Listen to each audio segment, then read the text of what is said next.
Screen যে ফর্মটি দেখতে পাচ্ছেন, এবার এই ফর্মটি সবাইকে জমা করতে হবে। আপনি যদি টাকা পেয়ে থাকেন তাও জমা করতে হবে, না পেয়ে থাকলে তাও জমা করতে হবে। তো কি ফর্ম আছে, কোথায় জমা করতে হবে, কি কি কাগজপত্র লাগবে, সমস্ত কিছু আমি ভিডিওর মাধ্যমে ছোট্ট করে আপনাদের সম্মুখে তুলে ধরবো। ভিডিওটি শেষ পর্যন্ত দেখুন এবং ভিডিওটি সবাইকে শেয়ার করুন যারা অন্নপূর্ণা ফান্ডে টাকা পেয়েছে এবং যারা টাকা পায়নি। এবং চ্যানেল নতুন হয়ে থাকলে অবশ্যই চ্যানেলটি সাবস্ক্রাইব করুন। ফর্মটি দেখতে পাচ্ছেন, এর আগেও কিন্তু আপনারা এই ফর্মটি জমা করেছিলেন, কিন্তু এখন আবার নতুন করে ফর্মটি জমা করতে হবে। আপনার ফর্মটি দেখতে পাচ্ছেন এবং আমি দেখুন গোল করে ঘিরে দিয়েছি।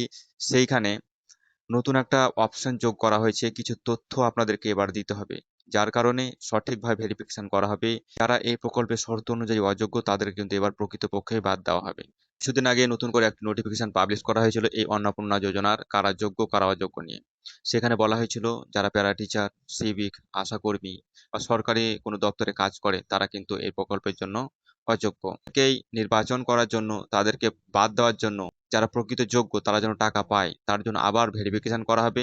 তো এই ভেরিফিকেশন করতে আসবে আপনাদের পঞ্চায়েত লেভেলের অফিসাররা, অর্থাৎ পঞ্চায়েত থেকে বিভিন্ন রকম যে সার্ভে যারা করে বেড়ান তারাই কিন্তু আপনাদের বাড়ি বাড়ি আসবেন এবং এই ফর্মটি তিনারা কালেক্ট করবেন।